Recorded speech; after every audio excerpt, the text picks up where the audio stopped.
Um, Hello. Well, we are this is the second part of my flipping the script channel. My idea for this channel is actually to break the stereotypes, one story at a time. This stereotype are negative narratives that has been oftentimes passed on to us about a certain people group, but unless there's an interaction, then we would just keep that negative narrative within us. So every time we see someone who's like different from us based on the negative narratives that has been passed on to us, I would associate that, oh, she's a Filipino, so she must be, something like that. I should share my story at some point about my experiences here when I first moved in the United States, from the Philippines. But today we have here Loretta. Loretta, you want to introduce yourself very quickly? Yes, so I'm Loretta. I'm from Ghana.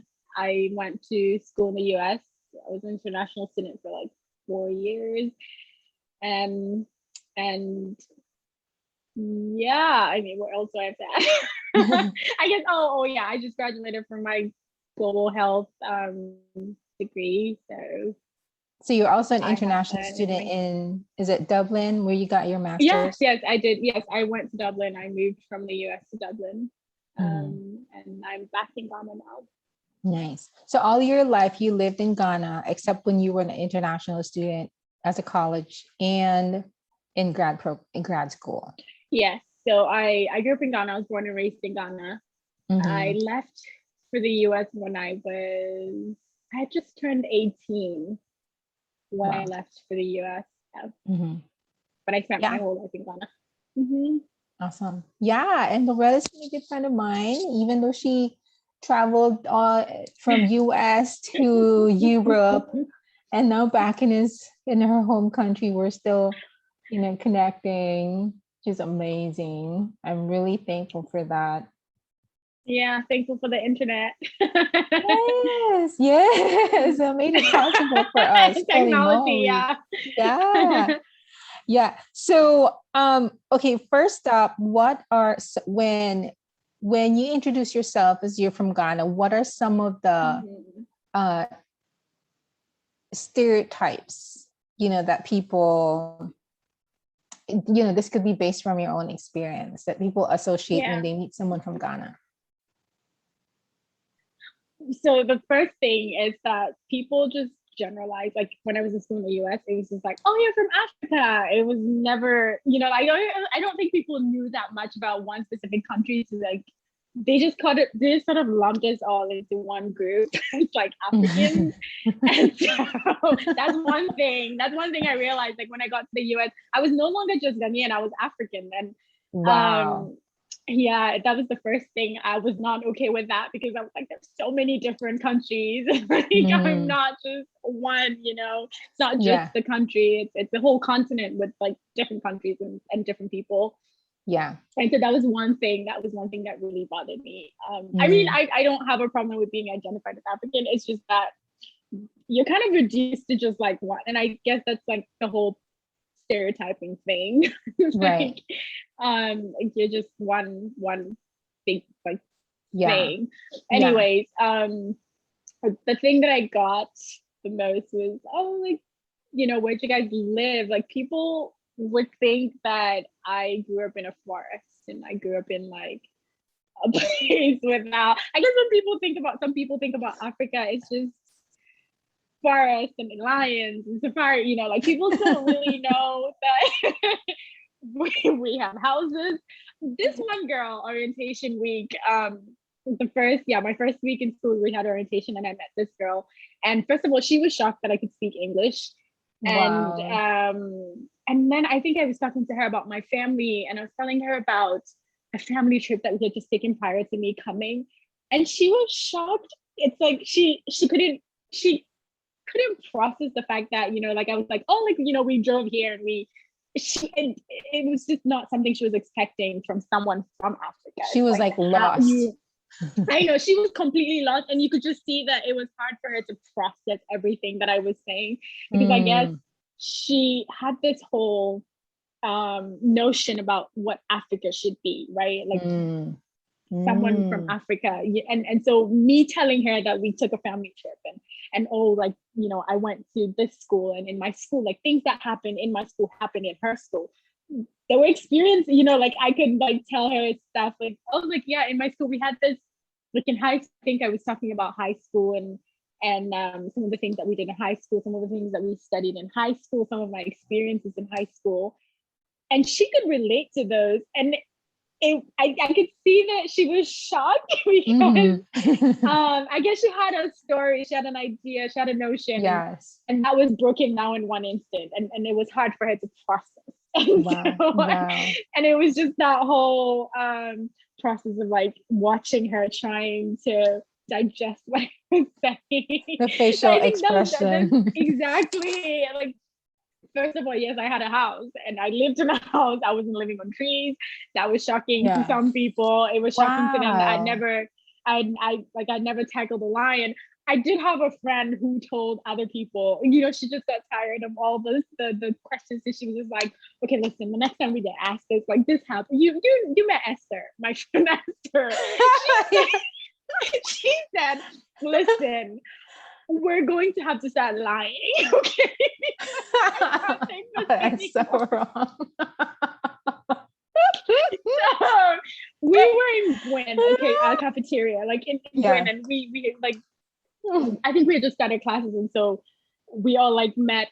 We had made like some friends, so we all met, and we were having dinner, and people like were asking about Africa and all of that, and then she turned to me, she's like, okay, like this is it. And so she said the moment story about and first of all, she's from Rwanda. People didn't even realize that those were like very far, you know, like apart, and we didn't even know. We just met there in at SBU. And so she was like, yeah, we tackled lions, and we you know, like, if you don't tackle lions, how do you eat? Like, that's our food. And she went on this whole I'm not kidding you. Me, I was laughing the entire time because I couldn't keep it together. No. And like people were believing her story. Face. I'm not even kidding. People were believing her story. People believed that she and her brothers actually went out to tackle lions like almost every like month. I would look at her nails first while she's talking.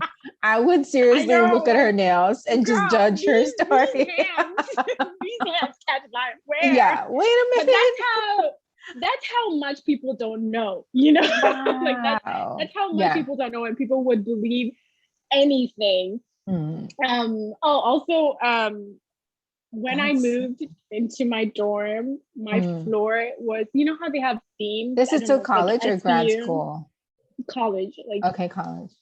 People like at SBU, they had like themes for every floor, and my floor was Africa, because this girl, I think she had spent a summer in Uganda or Kenya or something. So she was the how do they call those people? The RA. She was the RA for for SBU. The floor. So the floor. So she decorated it as Africa,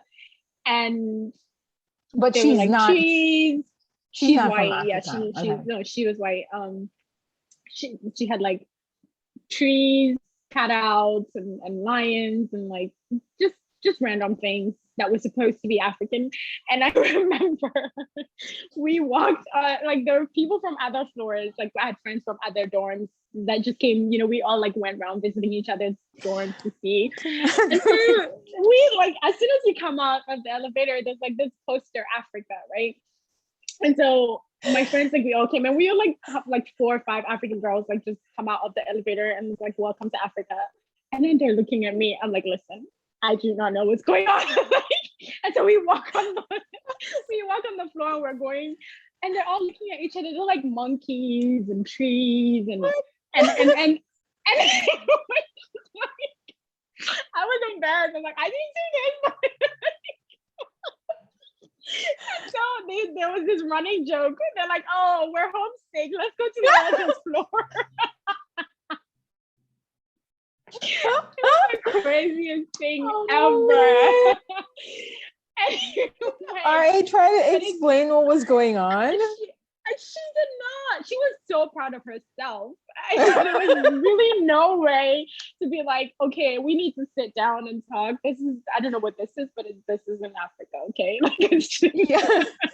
I don't know what this is. I kid you not. There were trees and monkeys, and that was all there was. I can't remember anything else that was African. Like, I know she could have just said Kenya or something, because I mean, she did live there. She went there for a couple of weeks, so. But she said Africa, and then all I remember, there was nothing profound. It was just trees and monkeys. Like, okay. And every time I walked out into the hallway, it was Africa. And my friends did not stop talking about it. Anyway, so yeah, that's it. Okay, that story is classic. I cannot believe that. So, okay. So for people out there who are listening, what is a helpful tip that you would want to, actually, before we go into that, we were talking earlier about one of your experiences as an international student. This is in the classroom setting. Yeah. Can you share that story a little bit more? So there was a topic in class, and it's about racism, right? Yeah. Something like that. Yeah. Okay. It was about racism, and we were all sharing our experiences about racism. And I was the only Black girl in class. I didn't even notice. I mean, most of the SBU classes, you know, at some point, I think the whole diversity thing became a lot better. Like when we were in like our second, third year, but like freshman year, there were not a lot of Black people on campus. And so like you'd find yourself in a class and you'd be the only Black person. But I had just moved to the US, and in Ghana, everybody, you know, everyone is Black. And so you don't really register, you know, like you're all Black. And so when I got to the US, we're all the same. It was very hard. Exactly. It was very hard for me to recognize that I was the only Black person. Like it still hadn't dawned on me, even though I was surrounded by a lot of Black people. It was just I hadn't yet gone into that mindset of, oh, like I'm the only Black person, because I wasn't used to thinking that way. Yeah, you didn't grow up thinking you were different. Exactly. It was like we're all the same color and everything. And so it was still like I'd walk into a room full of like, people that were different, and it still wouldn't like, register. It took me a long time to be like, okay, you know, like I'm the only Black girl in this setting, in this space. But then that particular day, we were talking about racism, and everyone was sharing their experiences with racism and what they thought racism was. And we were like sitting in groups and everything, and I think everybody had spoken, and I hadn't spoken. So they all like at some point, everybody was like, well, like, you know, like what about like from a Black person's perspective? And everybody turned to look at me. And it was like, okay. I was confused for a second. I mean, later on, I would realize that this is a thing. This happens in so many like spaces where you're the only Black person. Like people think you should be the representative for Black people. You should be the voice for Black people. And I'm not like, that's not a bad thing, but sometimes one person can't be the voice. We're like, there's so many experiences, and I you know, so when they all turned to me, I was confused for a second, and the teacher was like, oh, like, do you have anything to say? And then I said, okay, I just moved to the US as well. Okay, like this is my first year. I don't understand racism. Okay, I'm Black, yes, but I don't understand racism, because where I came from, there was nothing like that. We were all one people. We're all Black. The whole concept of racism is new to me as well. And so I had to explain that to them and say, I'm African, okay? I just moved here. I haven't had those experiences that you expect me to have. And I think that was very hard for them to understand, but I just didn't. And I didn't want to speak on something. That was a good answer, because you don't want to, because they, you know, people here, they really listen and critique every answer you give. So I think that was really smart that you did that. Yeah. And I don't think it was fair to other people. Like, even though I lived in the US for what, like 5 years, I still hadn't had enough experiences with racism to be the voice of it. I just didn't think that was fair to people that had actually lived those things. 'Cause I had friends that had grown up in the US and black friends, and they would talk about their experiences with me and how, oh, we went to a shop and then they were followed around, or they went to a restaurant and then they were ignored and things like that. But even though I lived in the US, I lived with the host family. And so whenever I went out to these places, I was with a white family. So like it would be hard for people to single me out, at a restaurant and say, we won't serve you, right? So I still hadn't had the experiences that these like friends of mine were having. And I remember like we would even go out together and sometimes we would experience things together, but even I wouldn't recognize that as racism because I didn't have that, like it's like when you're used to being oppressed, or you've experienced that so much, there's a rate, like like when you walk into a place, it's like you're alert, you're on edge because you're expecting it to happen. I didn't really have that. And so I'd go to places with my friends, and I remember we went to a restaurant, and then the waitress was, I thought she was rude, but my friends were like, she's racist because of the things that she did. It took me time to sit down, process all of that, and be like, oh, it's because we're Black, But for them, immediately they thought she's racist. Me, I was just like, she's rude, she's having a bad day, Yeah. And so it took a long time for me to learn all of these things, like that sometimes people were not just rude, it was because they're racist. It's not because you're having a bad day, it's because you're Black. And it was a learning process for me. And I just think that it's, now I can speak on certain things, but back then I just didn't think it was fair to speak on something that I had no experience on. Yeah. And then back in Ghana, do you still encounter the same, intensity in terms of like racism, intensity in like people asking you, or like becoming even more aware to you about it? Yes, I have had some friends ask. So it's like some people would want to apply to schools in the US, and or you have to go there for work, and people would ask me, what were your experiences? We've heard that people are like racist and people have encountered racism. What were your experiences? And I tell them the same thing.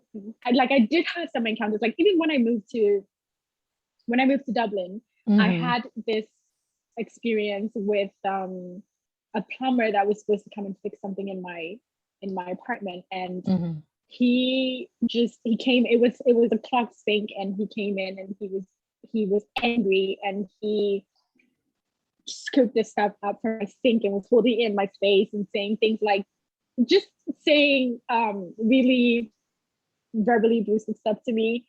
And I was taken aback, but then again, my first instinct was, this man is just a rude man. But after I talked, and I remember I talked to one of my friends who's from the US. We met in Dublin, and she was like, I don't think that's okay, and I don't think you should let this slip. Like, I think you should go and talk to somebody about it, because it wasn't okay the way he talked about it, or the way he reacted to you, treated you. And so that was the first time I had to go and like stand up for myself. And I thought about things like, there's so many other international students, not even for Black people, but just like international students who are not from here, that come to this hostel, that live here and go to school here. So it's, even if it's not for me, at least for them, because this person works here. He can't go around treating people like that. And he knew I was a foreign student. And that was one of the key things. Like, he did mention that when he was talking to me. So there were like so many signs of him, like of him singling me out, because if it was somebody else, he wouldn't have done that to them for a clock sink, like it just didn't make sense how he reacted. So I had to go down and talk to someone, and I had this whole conversation with the manager of the building, and she was gaslighting me and telling me, oh, like, are you sure? And like, and I had heard people talk about these things, but then sitting in those meetings and experiencing it, I realized how serious it was. And I was like, I think I did the right thing. Yeah. And I think that it was important for me to come and talk to her. And yeah, I remember just like sitting in that meeting, and she was telling me her experiences. It became about her, and she was like, you know, sometimes you think that, oh, like people are being racist towards you, but it's not. I come from, I think she was from the UK. She's like, you know, I moved here as a foreign person as well. And I was like, but it's not the same though. Nobody would know you're from the UK if you don't say it. You know, like it's not, so you comparing your, and it just seemed like very simple, like what she was saying. She's like, she was talking about how she and her husband would go out and people would say, oh, like you're different and all of that. But I was like, that's not the same. And it was just not the same. And she wasn't listening to me. Yeah. And so I think after all of that, my friends were still like, yeah, that's not okay. Like you need to email somebody else, you know? Wow. And so we had to like friend of go yours higher. Has been an international student too, like the long, yeah. She's an international student, yes. But she was white and she understood all of these things because she was studying it, and she had also like was exposed to all of these things. And so she kept encouraging me, and she was like, you need to go higher, and would sit down, like a bunch of us, like typing an email, like just to be heard. And it was like the number of hoops that I had to jump like through just to be heard. Wow.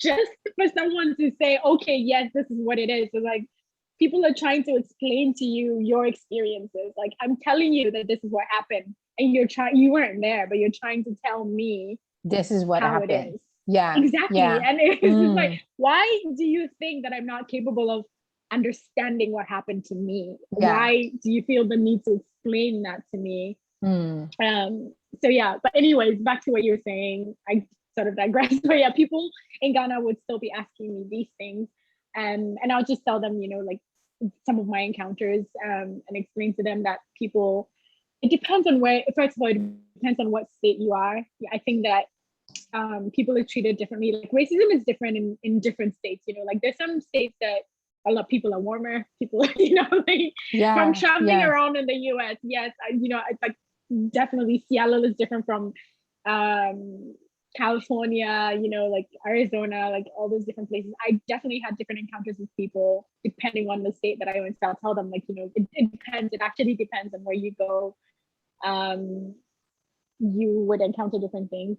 It's just, people have different experiences. It's just not one experience, and my experience is not going to be the same as yours or somebody else's.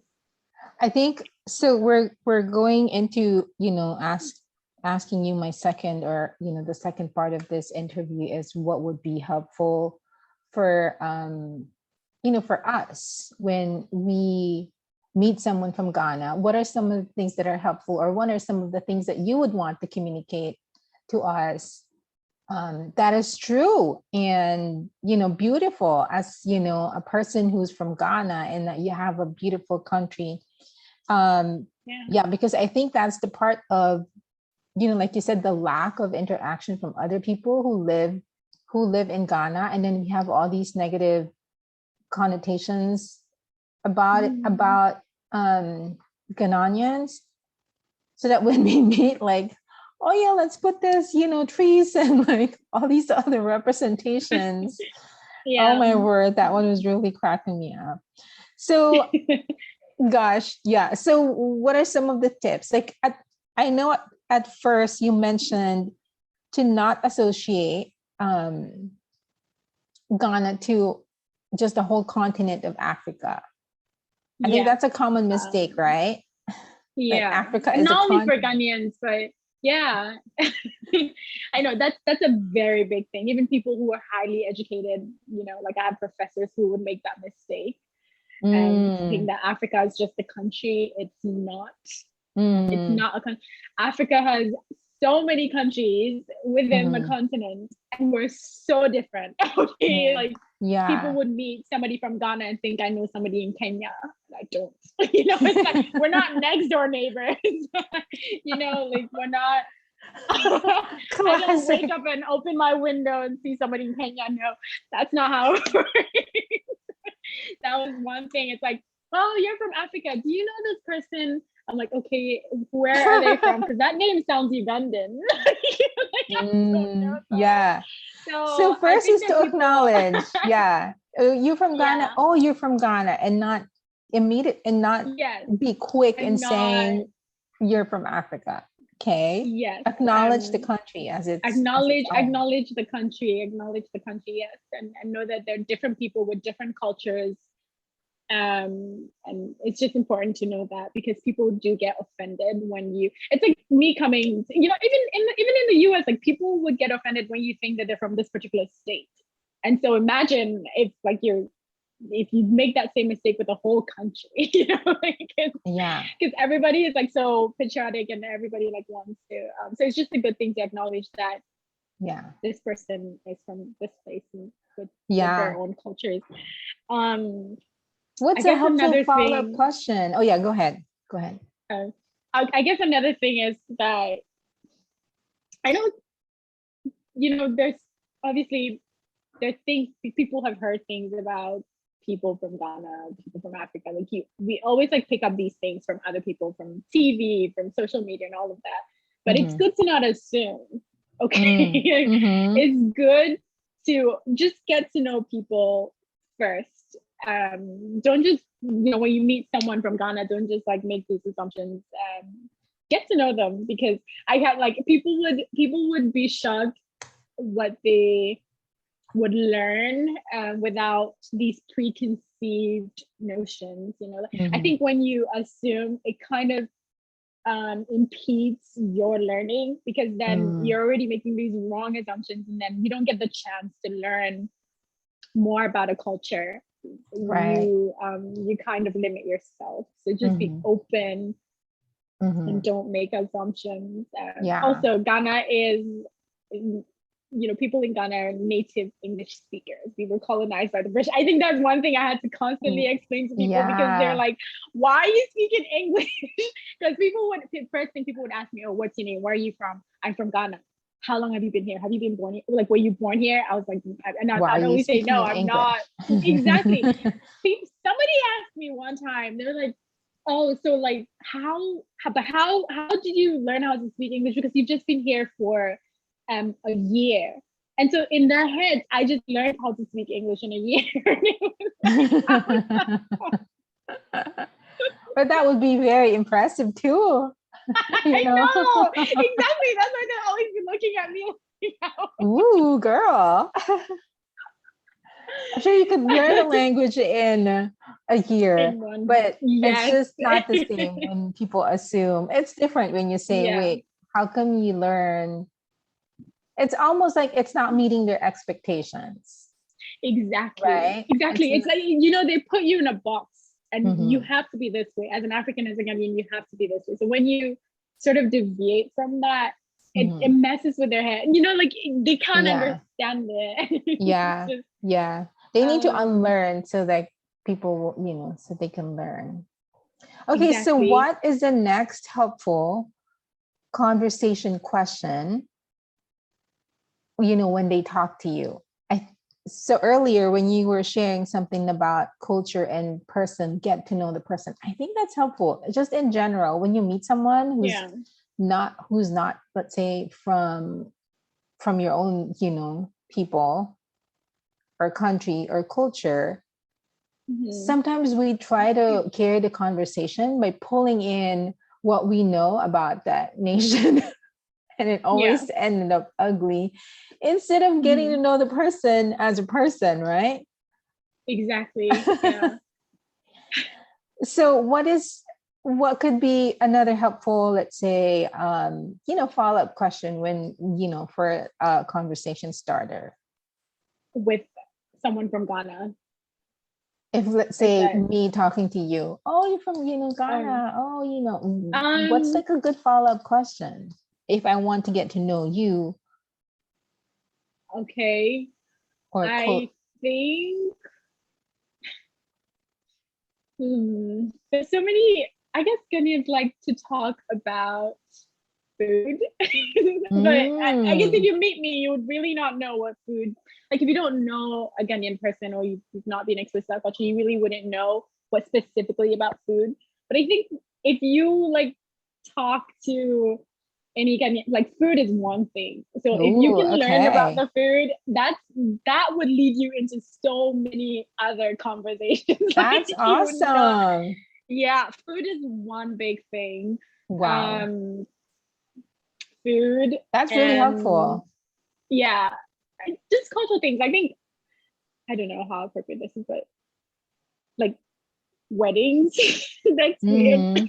But Ghanaian weddings are just over the top. Okay. So like, they can say like, I heard weddings in Ghana are pretty amazing. Weddings in Ghana, like, right. Okay. Talk about that's something that any Ghanaian would like be able to talk about. I guess depending on the region that they're from as well. Weddings are a big thing.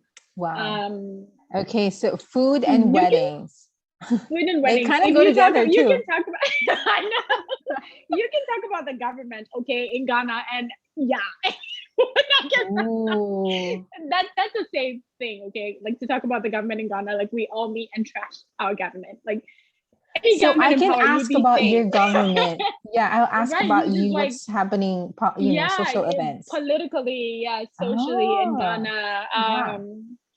There's always something. We're always mad. It's like a conversation. It's like a daily conversation. It is a big conversation, yes. But you will still end up as friends, right? Like, you will. It's not. It's not a battleground. No, it's not. As long as you're just like, curious about it and you're not judging. Right. Ghanaians are open to talking about especially with foreigners. We're very hospitable people. That's one thing I'd give to them. Like, especially to foreigners. We're not as nice to each other, but once a Ghanaian realizes that you're foreign, you're best friends already. So you already have that going for you. We love foreigners. Girl, I'm gonna plan to visit Ghana. Yes, we love foreigners. So, like, that's one thing that we're very good at. So they won't get mad at you. They won't get offended as long as you're not judging. Right. You're just open to learning. You're just curious. Yeah. Ghanaians love that. We love talking about ourselves. Oh, and nice. For the women, I guess you can talk about hair. Like, I guess hair is a big thing. Okay, hair. Okay, yeah, but I heard hair is a big thing. But just don't touch the hair, right? Is that what it is? Yes, do not touch the hair.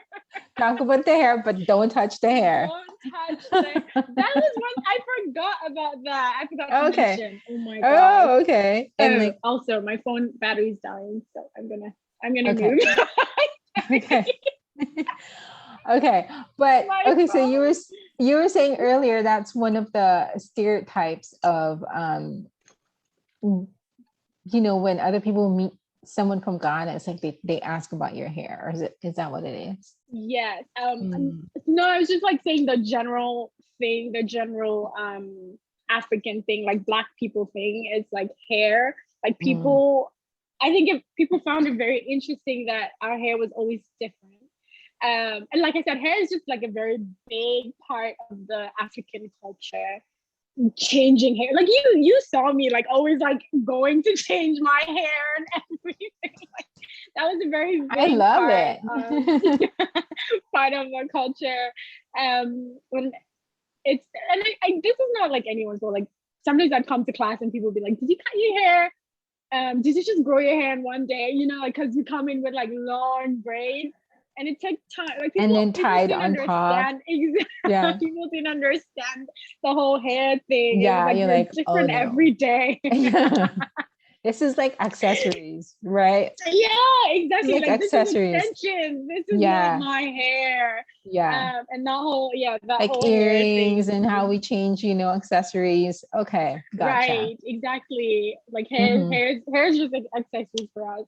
It goes with the outfit, yeah. And style, mood. What kind of mood do you want to be in? Yeah. Awesome. Okay, so these are three good topics. Talk about the food, talk about the wedding. You can talk about the government in Ghana, as long as you're not judgmental, more of an inquiry. As long as yes. And ask ask about the hair. Yeah, ask about the hair. Music is also a safe topic, but don't touch the hair. Don't touch the hair. Yeah. Okay. Awesome. I had so much fun. This is cool. Yeah. I hope our viewers learned so much and not be afraid. I think part of my goal is I don't want people to be afraid to interact, kind of like, because we're putting so much fear and like paralysis and like offending people. Yeah. Such that we're not going to interact anymore because we're just going to be offending people. I don't think that's also a healthy way to view or to break stereotypes, because we don't want to be just completely segregated and like becoming more and more fragmented as a society. But there needs to be an interaction. So cool. I guess that whole politically correct thing, kind of hinders people learning things. I think you can talk about anything with other people as long as, I don't know about, I guess it's different in different cultures, but like for Ghana, you can talk about anything, like I said, as long as you're curious and you're not judging.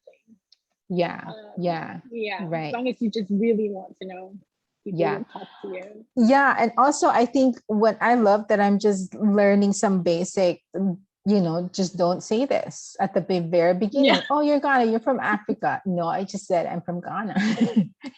Don't take the conversation completely off the rail immediately. I think at this point people would just laugh. It's something that we laugh at, and we like, when Africans meet, we just laugh about it. So now we don't really get offended. We just it's just funny now to us. But still don't do that. Yeah, it teaches us to also grow and learn how to and grow in our intercultural communication. Yes. Awesome. Well, thanks, Loretta. Yeah, you're welcome. This is fun. I'm glad I got the opportunity to share. Yeah. Awesome. This is great. Yeah.